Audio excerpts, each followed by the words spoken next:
this is the Rogues Gallery. These are the two last plays I did. And Henry V was the first thing I did when I joined the Royal Shakespeare Company. Oh, he's an aristocrat that I played. This is Jos Errol, the Earl of Errol. It's based on a true story. His roles in White Mischief and hit TV series The Jewel in the Crown made Charles Dance a household name in the 1980s. Today, he's won worldwide fame playing the baddie Tywin Lannister in fantasy epic Game of Thrones. Throughout his stellar career, Charles has often been cast as an aristocrat. I did a film, Gosford Park. Gosford Park was the forerunner of Downton Abbey. And that was very much upstairs and downstairs. And I can remember saying, I should be downstairs, not upstairs. There's nothing aristocratic about me at all. My mother, she was a servant from the age of 13. She was an under-house parlour maid.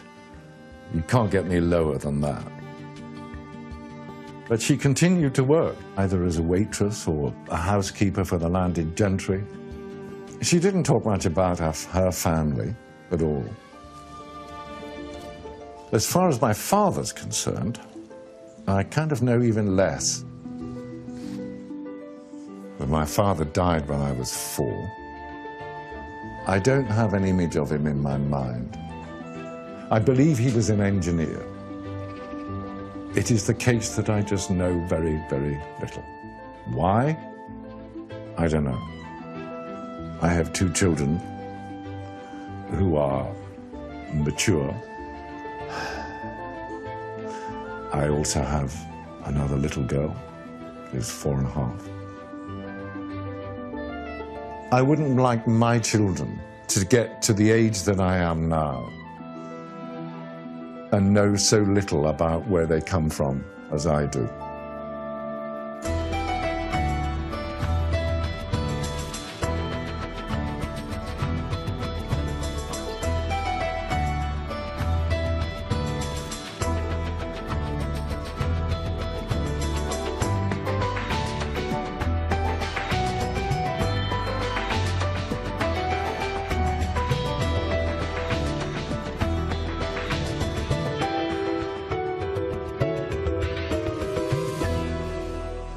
These are the 2 photographs I have of my mother.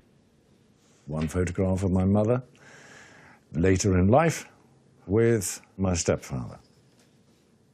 And then I have this family photograph of her when she was a child. What her mother's name was, what my grandfather's name, I have no idea. Would be good to know.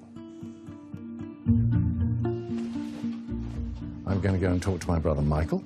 Hopefully, my mother told him a little more than she was able to tell me. Yo, brother. Hey! How are you? All right? Okay. Good. Good to see you. Come on, let's go in here. Come in. All right.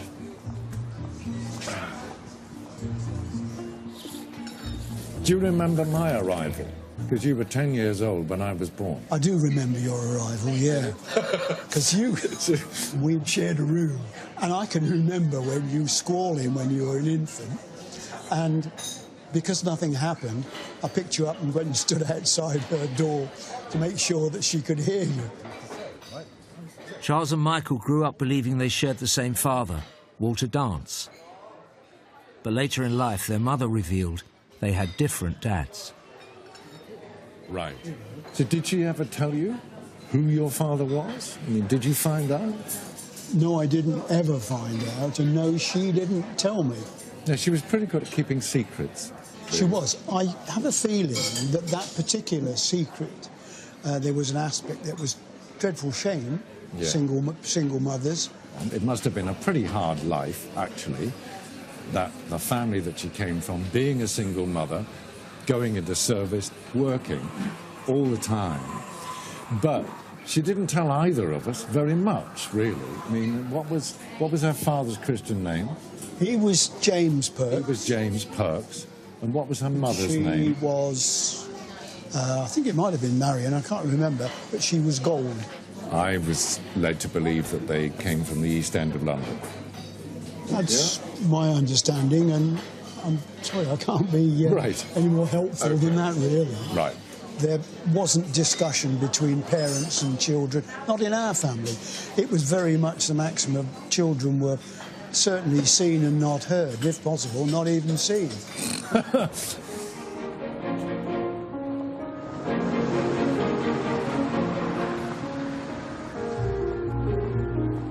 I feel I know a little more. I know the name of my maternal grandfather and the maternal grandmother. Armed with that, pretty minimal information, I'd like to go off and see if I can build on that. Charles has come to the Bishopsgate Institute in East London, where he's arranged to meet historian Fern Riddell. Fern, what have you got to tell me? I've got lots to tell you. Have you? Yes. Oh, good, right. I have found you the marriage certificate of your grandparents. OK.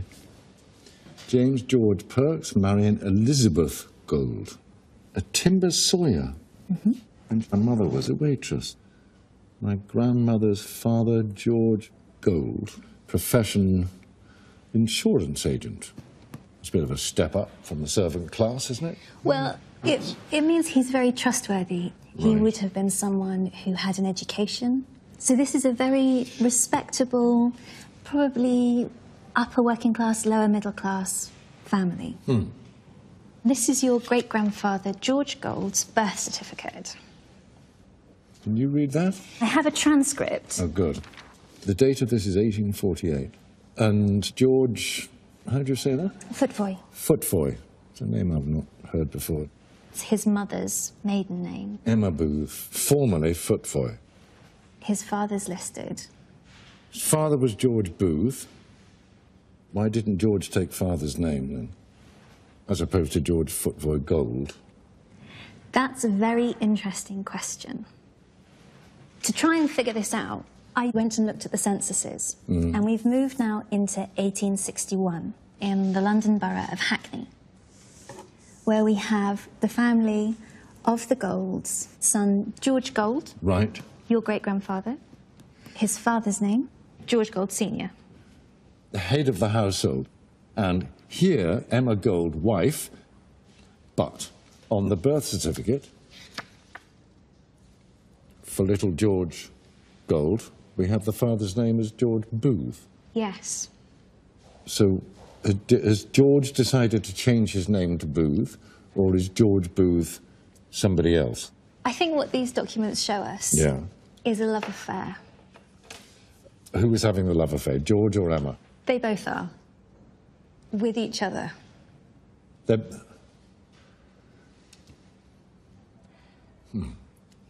What do you mean, with each other?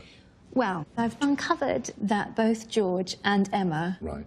were married to other people. Oh, I see. Oh, right, OK. George Gold Sr. had a wife called Hannah, who's down in Wiltshire. They had a wife called Hannah who was living in Wiltshire. Emma Yes. had a husband called Abraham Booth.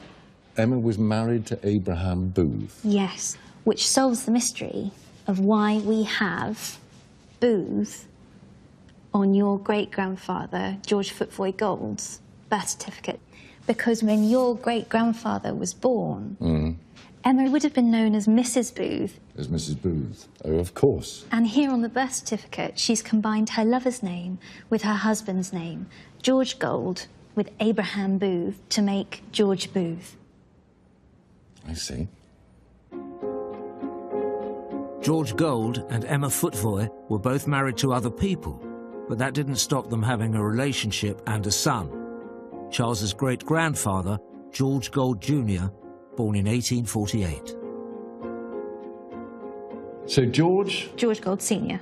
and Emma had little George Yep. out of wedlock. And they don't just have George. I have a transcript for you again. Oh, thank you. We have George Gold, Right. your great-grandfather, and then... Oh, a daughter, Anne Gold. I see. You were right. 2 years later. Yep. And a year before that, Edward Gold. And then, Oh, come on, are you telling me these? No. George, Emily, John, Alfred, Charles, bless him, 7 children. Yep.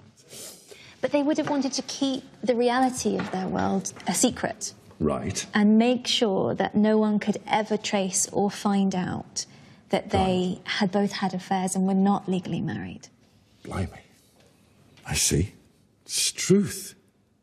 Well, it's all very furtive and very secretive, isn't it? I mean, how do you live with a secret like that? It's Emma here. Her place of birth is Marylebone. Mm-hmm. Then she ends up in Hackney. Yep. Backward and downward step, I would have thought. This is quite a complicated life. I mean, this must have had quite an effect on Emma Footfoy.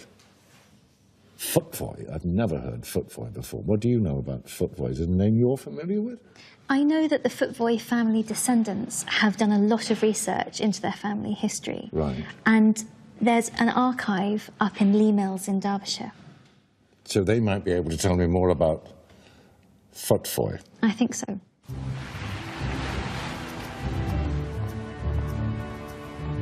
I certainly want to find out about Emma Footfoy, this peculiar name that I'd never heard of before. And her family? Now, I do know that she hailed from Marylebone. But before that, who knows? Charles is on his way to visit an archive held at the John Smedley Mill in Derbyshire, which is set up by other descendants of the Footfoys. He's meeting archivist Jane Middleton Smith, who's been looking into the Footfoy family tree. Jane? Hello, yes. Hello, I'm Charles Dance. Nice to meet you. So, you're going to show me something exciting. I am. Wow, look at all these Footfoys. Before we go on, where does the name come from? Well, from Belgium. Belgium? It's originally from Belgium. Do we know where in particular? They came from Spa.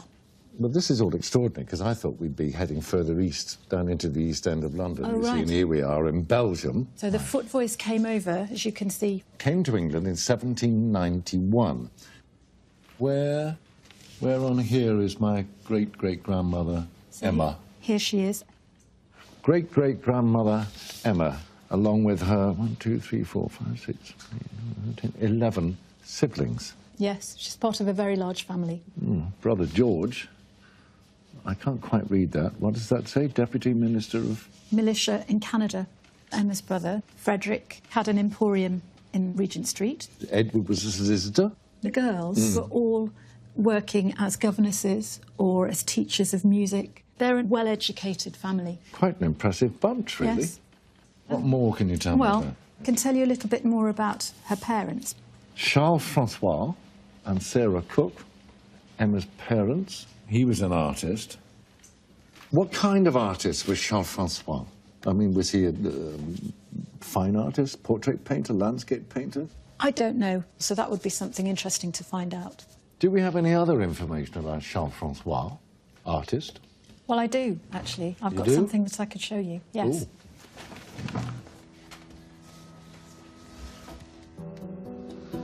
This is your 3 times great-grandfather, Is it? Charles Francois. This is Charles Francois Footfoy. Yes. Good Lord. I see absolutely no resemblance whatsoever. I've kind of cornered the market in playing rather austere, villainous characters. There's nothing villainous about him.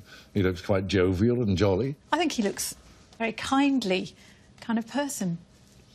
Yes, I guess he does. Yes. Something else to show you. And this is your 3 times great-grandmother, Sarah Cook. Well, there's more of a resemblance to me. Yes, there is. There. I think so. Oh, yeah.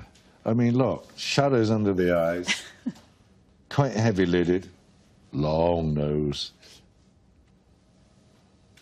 Well, I think he did quite well for himself, really. So that's great-great-great-grandfather, and great-great-great-grandmother. Yes. Well, they're both pretty well turned out. They're comfortably off. They're people of consequence. Yes, yes. That's amazing. It really is. Be intriguing if she was painted by him, wouldn't it? Should make that a self-portrait. It's, I'd love to know more. I really would. There is a work that's attributed to him at the Fitzwilliam in Cambridge. All right. Wonderful.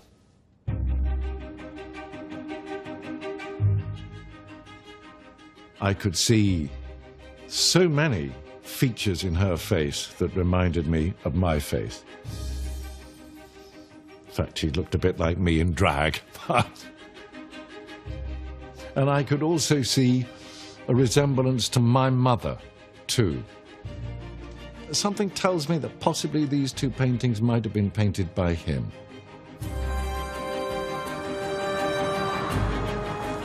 I mean, it's fascinating, because I'm now going in a completely different direction, geographically wise, and also, dare I say, class-wise. I want to know about Charles Francois. I want to know how good an artist he was, how well known he was. Charles is visiting the Fitzwilliam Museum in Cambridge. Hello, Charles. I'm Sally Woodcock. Welcome Hello, to the Fitzwilliam Museum. Thank you. Do come in. Thank you. He's arranged to see an original work by his 3 times great-grandfather. Come through here. So, Charles, this is the Fitzwilliam Museum's footboy. So, what do you think? Good Lord. I don't know what to think. I shall peer more closely at it. Yes, absolutely. 3 little Chinese people flying a kite. I would have said it was a design for a plate. It's possibly a woodcut. Intricate foliage, flowers, leaves, and so on, swirling around the outside. How do you know it's by Charles Francois Footfoy? Well, fortunately, if you look at the back, it gives a very good indication. Oh, there it says, Footfoy. I see. Footfoy, 83 High Street, Marylebone. Well, we kind of know about the Marylebone connection from earlier documents that we've seen. So what was he actually up to, Sally? I mean, you know, this is not a man who's being commissioned to paint portraits. This is something else. He was not a conventional painter, as far as we can tell. No. No. We have come across another reference to Footfoy, which I think you'll find interesting. This is the account book of Charles Robeson, and he was an artist supplier to pretty much everyone from Queen Victoria, Royal Academy, to Charles Footfoy, because he actually was one of Robeson's customers. This is a page of his purchases. Yes, 2 gross, 4 dozen pencils, 18 duck sable brushes. Yeah, I mean, this is good stuff. And quite large quantities. I mean, you know, 3 gross brushes, that's 60. The day before, he's bought 2 gross and 4 dozen. So getting on for 100 brushes in 2 days, which is quite a lot. I mean, it's almost as if he's running a factory. I want a clearer picture of this man working. So where can I go to get those answers, do you think? Who's going to tell me that? I think your next bet is a specialist, art historian in this period, but particularly in this sort of world of decorative art. OK. Well, isn't that amazing? I assumed, because he just described as an artist, that actually he might have painted those 2 paintings. I have a feeling not. No.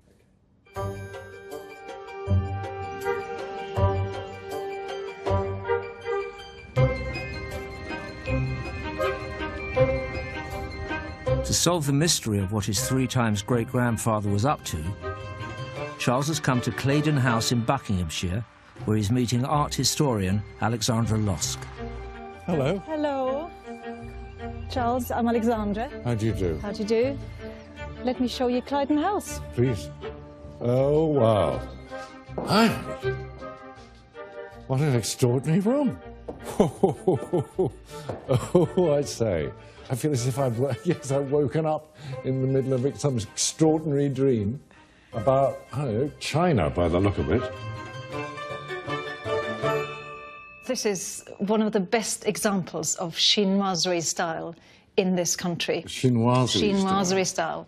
And it was effectively a vision of the East. Certainly is.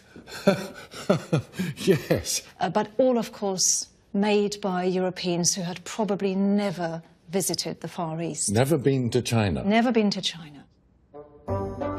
Chinoiserie was an early form of interior decoration, inspired by British trade with Asia. Wallpapers, fabric, ornaments and furniture were all adorned in this exotic new style. This is a great example of copying something Oriental. Yeah. Here we have the European version of lacquering, which is often referred to as Japanning. Japanning. Japanning. You see all these Oriental motifs on here. Right. And Charles Footvoye, yes, he had a lot to do with this fashionable style. In fact, that was his stock and trade. Was it now? Really? I've found quite a few materials that tell us what he did and how he was involved. Oh, excellent. So, would you like to see some of the materials please. we found? I mean, this has blown me away, this place. Should we sit Are down? we going to sit on I here? think we can sit on here, yes. Oh, OK. So, here's a copy of a paper from 1829, and here is Charles Footvoye. Mr. Footvoye begs leave to acquaint the nobility and gentry that he continues to give instruction in the art of painting in imitations of old India, Japan, marble, inlaid ebony and ivory. Specimens of the above arts may be seen at Mr. F's repository, number 83, High Street, Marylebone, where every material requisite for drawing may be had. So, a good businessman and hugely skilled as well. He knows how to imitate Oriental lacquer, but he was actually teaching people and he was providing all the materials. So what kind of people were Charles's clientele? It was reasonably wealthy people. It was considered an accomplishment suitable for ladies, of course. I see. Japanning things. An alternative to needlepoint. Yes, absolutely. Charles Footvoye's repository would have been quite similar, where This you is could the buy. kind of thing to... This is the kind of thing he would have run. So this little print that you saw in Cambridge, that is just a wonderful example of something that he would have sold in his shop, and that ladies would have bought and transferred to maybe a little wooden box, varnished it, and then at the end it would have looked like a piece of Oriental lacquer work. And you can buy the box at his shop too. And you can buy the box as well. How fantastic.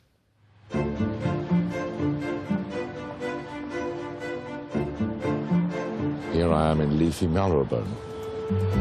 I know this neck of the woods quite well. No, it's not far from where I live in North London.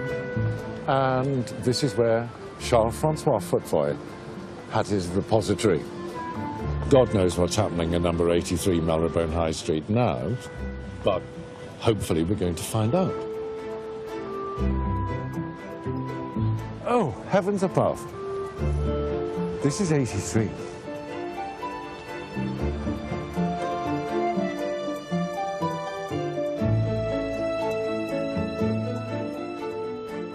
And this picture that Alexandra gave me, it would have been very like this, especially the skylight up there. I can see racks and racks of kind of paintbrushes, inks, paints, materials for lacquer work, stuff like that. You kind of smell it, you know? All the materials needed for the daughters of gentlefolk to pursue their new hobby of Oriental art. It's fascinating, it really is.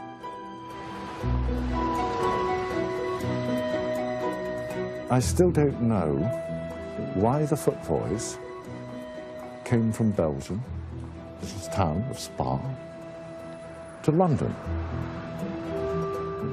Charles knows that his 3 times great-grandfather left Spa with his parents and came to London in 1791.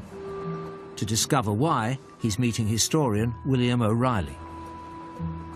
So Spa was this pearl of Europe, and tourists, particularly wealthy aristocrats and nobles, teamed into what was the prize spa town and holiday destination for people at that time. Really?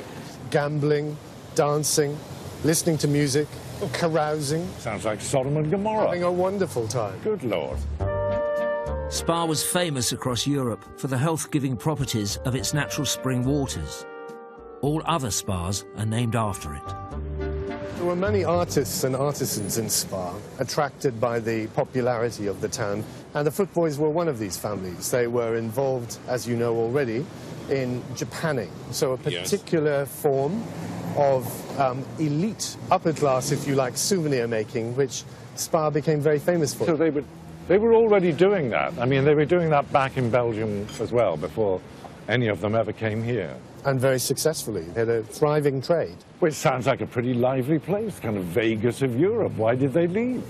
They had to, I'm afraid, for political reasons. The Footboys were caught up in a violent uprising in Belgium in 1789. It was part of the same revolutionary wave that would topple the monarchy in neighbouring France. With the aristocratic way of life on which they depended under threat, the Footboy family fled Belgium. They set up shop in London. So when the Footboys came to London, which is a pretty big place, why did they come to Marylebone especially? Is there a particular reason? The well-heeled migrants from across Europe had begun to move to better areas in London, including here in Marylebone. Your family, the Footboys, already a comfortable amount of money that allowed them to settle into the neighbourhood quite quickly. And in fact, I found something in one newspaper from the very early 19th century that sets out some of that family history in a little more detail. Right. From the London Morning Post from June 1814 is a small ad placed by the widow of your fourth great-grandfather. Right. Matthew. Charles Francois' father. Exactly. Charles Francois' father, Right. Matthew Footboy. A Footboy, widow of the late Mr. Footboy Sr., imitator of Japan Chinese work and teacher to the royal family, excuse me. Well, I knew they were teaching kind of daughters of gentlefolk, but the royal family, almost by royal appointment. They fled turbulent Belgium, but here they are in rather a smart part of London, running a very successful business and being patronised by the royal family. Not bad, is it, really? It's an incredible story of success. Yeah. Wow.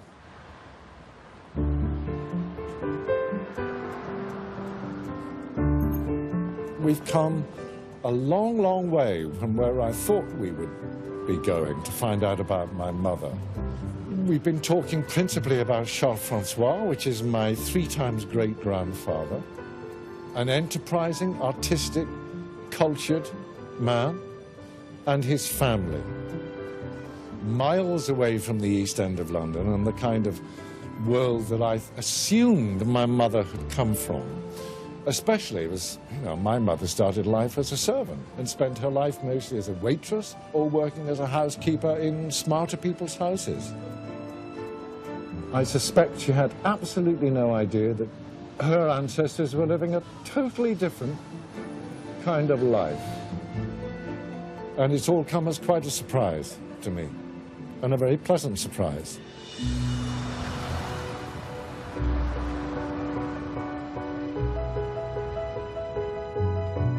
Now I need to know about my father, because I know, well, possibly even less about my father than I knew about my mother. Charles's father, Walter Dance, died in 1949. All I know about my dad was that he died when I was about 3.5 to 4. I mean, he didn't die of old age. I think he was in his 50s. My mother used to refer to him as WD. He was a divorcee when she met him. That's all the information I have. I know absolutely nothing about his personality, what kind of man he was. This is the only photograph I have of my father. I'm on my way now to meet somebody who might be able to enlighten me as to what the uniform is, what regiment he was in, all of the things that I need to know to start piecing together this particular jigsaw puzzle. You must be Peter. Hello, Charles. Nice to meet you. Charles is meeting historian Peter Donaldson.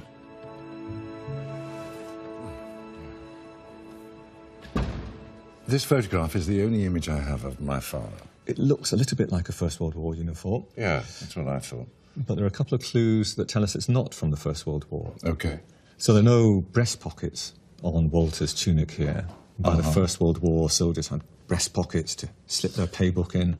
And also he's wearing a rather fancy belt with a brass buckle. Those had disappeared by the First World War. We could date this pretty precisely to 15 years or so before the First World War. 15? Back to 1900. Blimey. Something immediately occurs to me. What's that? This might not be my father. Oh, gosh. Why do you think that? Well, because he died in 1949, when my father was about 50. Let's say that's 1900. Yeah. He would have been a baby. This is not a baby. Well, we've got another document, and that gives us a little bit more information about this man in the photograph. This is Walter Dance's form he filled in when he enlisted in the army. This is this man? Yeah. Oh, thank God for that. I thought we were. Right, OK. Right. What's the date of this document? 23rd of January, 1900.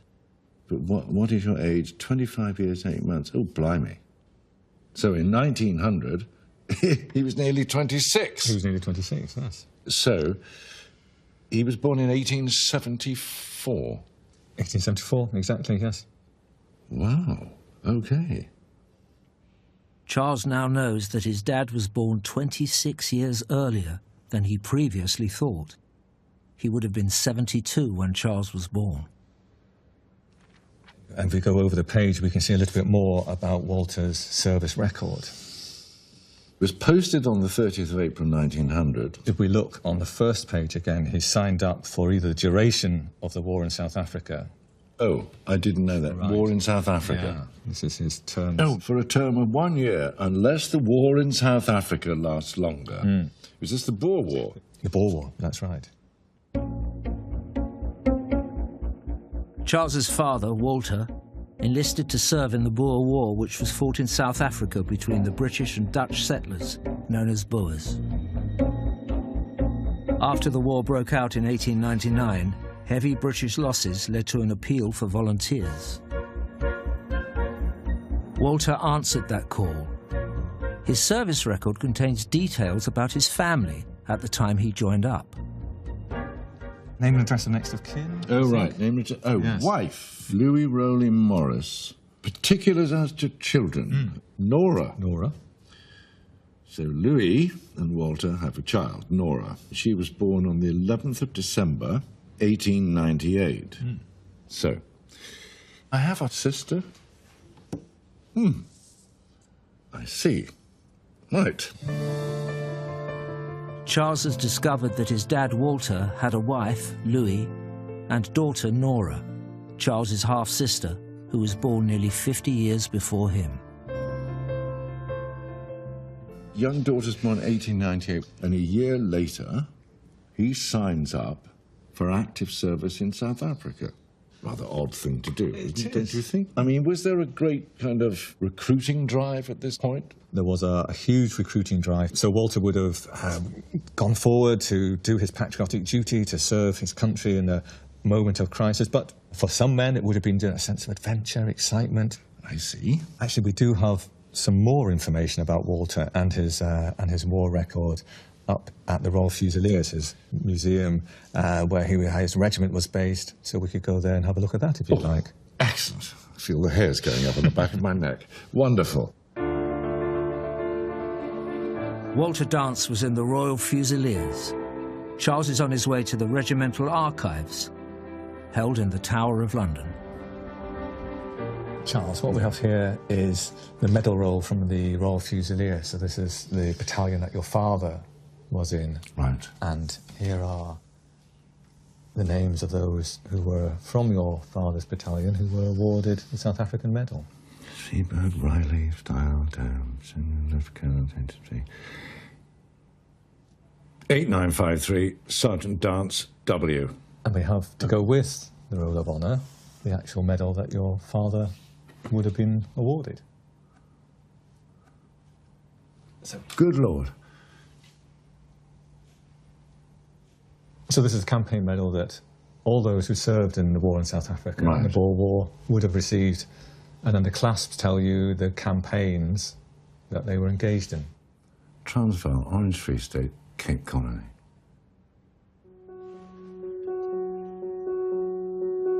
By the time Walter reached South Africa, the war had entered a brutal guerrilla phase. The Boers adopted hit-and-run tactics, launching surprise attacks on British bases and blowing up supply lines and communications. We know from the regimental diaries that Walter and the 2nd Battalion of the Royal Fusiliers spend a lot of their time hunting down Boer guerrillas, and that would involve them in day after day of arduous route marching. At night time, he'd be on camp duty, maybe on picket duty out 1,000 metres beyond the camp perimeter, in the dark, on high alert, waiting for a Boer ambush, possibly. So really physically and psychologically demanding work. Pretty tough. Pretty tough, absolutely. Very tough experience for him. And it would take in a huge amount of endurance and courage. Oof. Well, I have to say, this is quite moving, Peter, you know, because I know so little, see? So gradually, bit by bit, we're finding out about the life of a man who I just knew his name W.D. And you've been able to tell me an enormous amount. And I think these artefacts do connect, don't they, to the person? Yeah, they do, yeah. Thank you. You're welcome.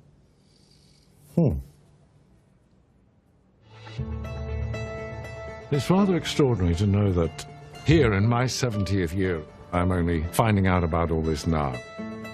There's something about this that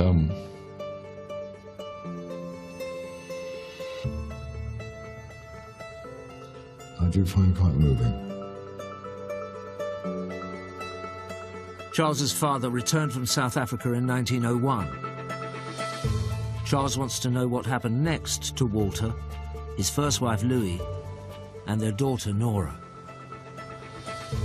Well, after the revelations of yesterday, which left me reeling somewhat, I'm back in the relative peace and tranquility of my own home. And I thought I'd delve into the census records, which are published every 10 years, I believe. So I think if I look in 1911, because Dad would be back from South Africa then, hopefully this will give me a start. Anyway, much as I can find out off my own bat. Here we are, Walter Dance, head family, 37. Louis Dance, she was 41, 4 years older than him. Total children born alive, 2. Children still living, 1. Children who died, 1. Well, I hope it wasn't Nora who died. No, Nora's 12 at the time, and she was at school. Well, thankfully, Nora is still with us, Sister Nora. I wonder if there's anybody can tell me a bit more about my other brother or sister.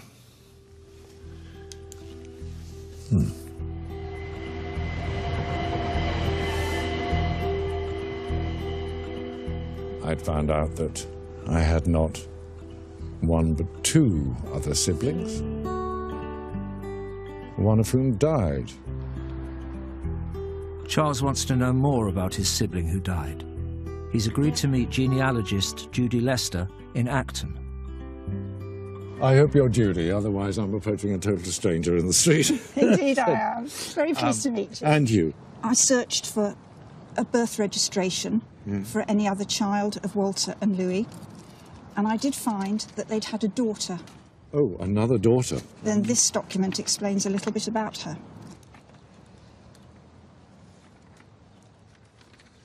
Born on the 13th of May 1903. Name, if anything, Mary Rowley. So, little Mary Rowley. I think probably Walter moved around a lot as work opportunities arose for him. Yeah. He was in a profession that was in great demand at that time. An electrical engineer. So tell me, do you know what happened to Mary? I've got another document which will show you what happened to Mary. Death in the sub-district of Acton. 16th of July 1908. At 100 Goldsmith Avenue. Whew. Mary Rowley Dance, female. 5 years old. Fracture of the skull caused by being accidentally struck by a scaffold pole? Good God. So what do you think happened? Well, Acton was an expanding suburb at this time. Yeah. There was a lot of building work going on. And the houses in this street had been completed by about 1907. Yeah. But the surrounding streets would have been very much like a building site. Oh, my God. Yeah. So she might have been playing on the building site? Yes, especially as it was the summer holidays from school. Oh, she yes, could have of been course. out Yeah, playing in the yeah. street. But we do know that she died in the family home. So it's possible she was taken back to the house from wherever the accident happened. This is Goldsmith Avenue, Yes, isn't it? just Yeah. up here, these houses. Number 100. Number 100.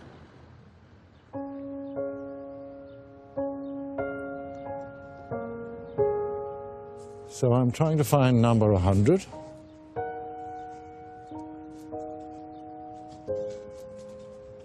Where are we now? 84. Okay. A few more to go. And 100.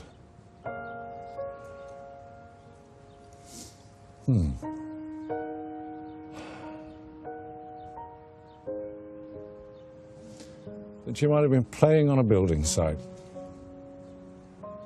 Little Mary comes back here. And this is where she died.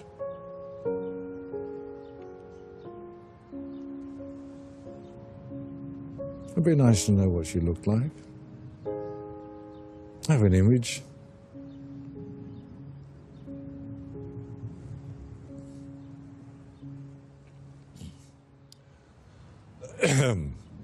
Of a pretty little girl. I have a very pretty little girl. I have a very pretty bigger girl.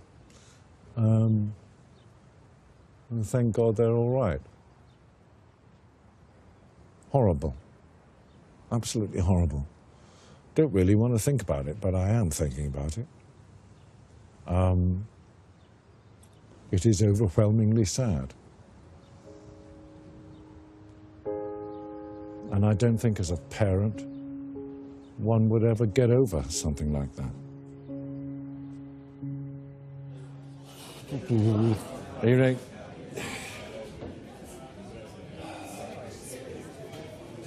God. Hi, darling. Can I have a glass of Pinot? And I'll be over there. Yeah? Thank you. Thanks. Charles wants to know what happened to his dad after Mary died.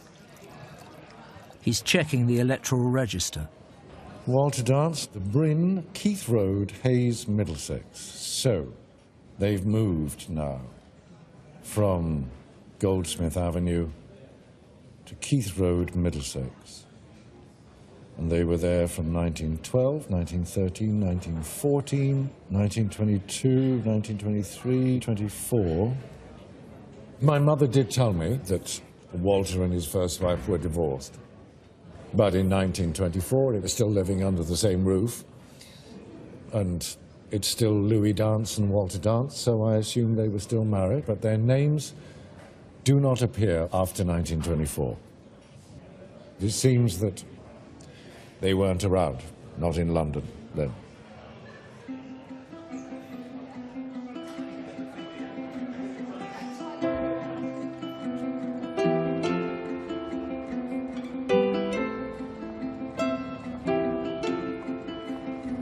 To discover why his dad disappeared from the records, Charles has enlisted the help of genealogist Laura Berry. Hello, Charles. Lovely to meet you. And you, please. Thank you. Since Walter dropped off the radar in 1924, I decided to have a look through newspapers and magazines, and I did actually find this entry in the Surveyor magazine from 1923. Appointments wanted. Engineer, electrical, mechanical and constructional. Desirous of settling in South Africa. Yeah, because he'd been there for a while during the Boer War. So he's looking for a job in South Africa. Which was a brilliant lead, because I then went to have a look at some passenger lists, and I found this ship, and the date is just about a year after the advert was posted. The SS Barradine. Names of passengers. Dance, Walter, and Mrs. Louise Louis Dance. So, basically selling up in England and going to South Africa. Why did they decide to go out to South Africa? Well, Nora married a South African man. Really? Okay. Charles's sister Nora married Hugo Brunt in 1921. Walter and his first wife Louis moved to South Africa to be close to them 3 years later. So, I would love it if you could shed a little more light on Walter and Louis's life after boarding this vessel to South Africa. Well, having found the whole family going out to South Africa, I then did a trawl of the archives in South Africa and discovered that Nora died in 1993, unfortunately. Did she? Died in 1993. Blimey. She was born in 1898. That's a pretty good innings, isn't it, really? Yeah, the only thing that I found was a will for Nora, dated from 1993. Right. She names her executor as Nanine Knox, who was her granddaughter, and that would be your great-niece. Nanine Knox, my great-niece. I have actually managed to find an address for Nanine, so that's where she's living in Pretoria. Oh, is she really? Nanine is living in Pretoria. Yeah. So hopefully I can find out a fair bit more.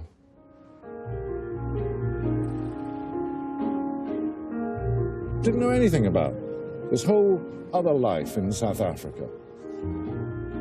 Now I have a great-niece in South Africa.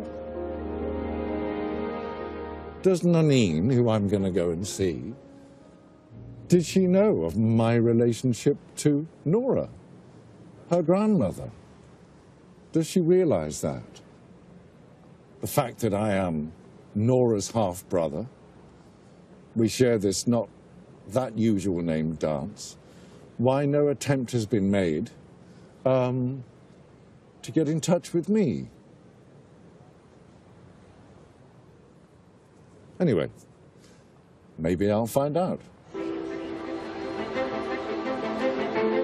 Charles has travelled thousands of miles to meet his great-niece in South Africa. He's heading to Pretoria, where she lives.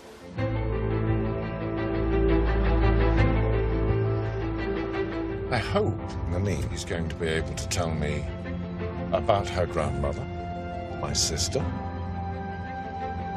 and hopefully a little, if not a lot more, about my father.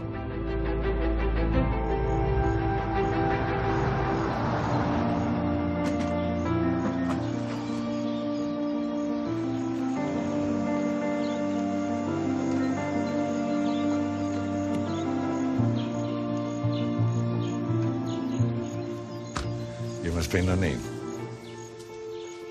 Pleased to meet you. I'm very pleased to meet you too. Well, I've come a long way for this. Can we go somewhere and talk? Come, thank you.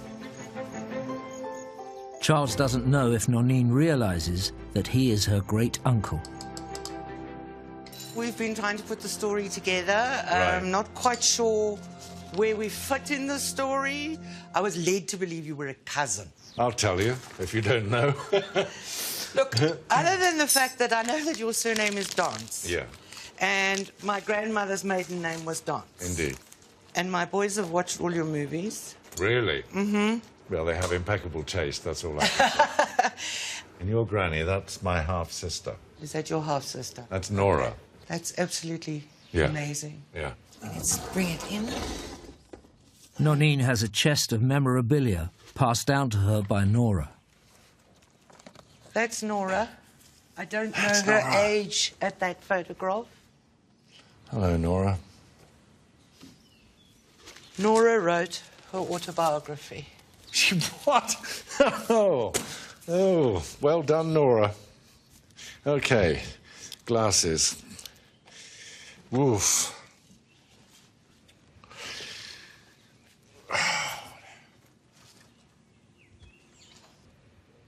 Okay.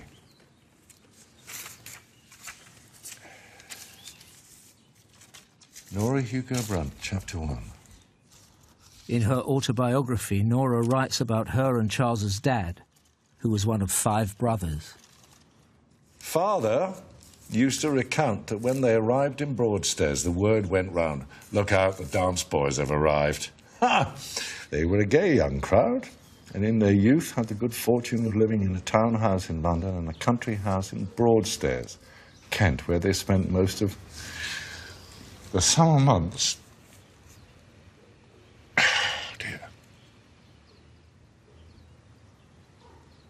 I don't know why this is quite so overwhelming, but it is.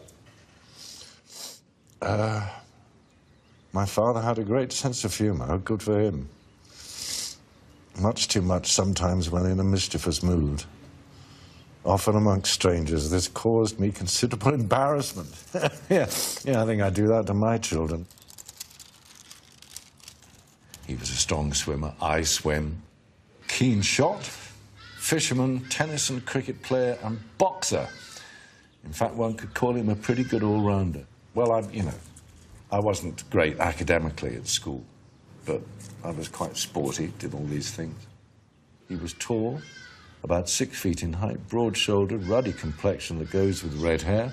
His eyes were greeny blue, and he liked to refer to his nose as Roman. I'm tall, I'm broad-shouldered. I have a ruddy complexion. I used to have red hair. I've got a kind of Roman nose. He was a lovable and a generous man, and slow to anger. Yeah, it takes a lot to wind me up. I mean, really, for me to have a temper, somebody has to really put my nose out of joint seriously before I lose my temper. He had a weak streak, liked to be considered a ladies' man. Well, I think that's a quality, not a fault. I think I've inherited quite a lot of that, really. Charles wants to know about his dad's life in South Africa and how he ended up returning to London and marrying his mum. Father became the electrical engineer for the little town of Humansdorp. That's right. They adored their grandchildren. So that's why they came out to South Africa. But they came back. I wonder why. In 1936, I went through the agony of having to say goodbye to my beloved parents.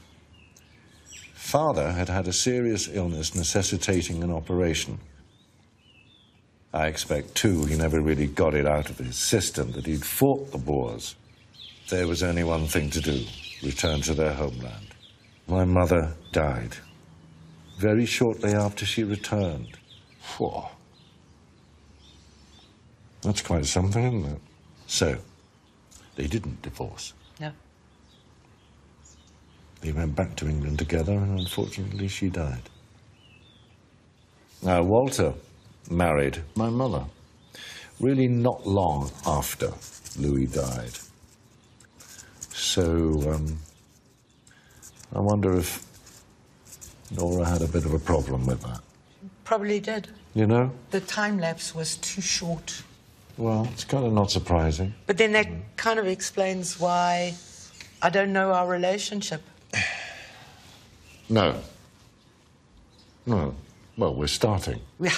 All right? This is day one. Day one. Okay. Chapter 1. Yeah. Nora also kept albums of photographs, which include pictures of Charles's dad. Is this the old man? Yes, that's him.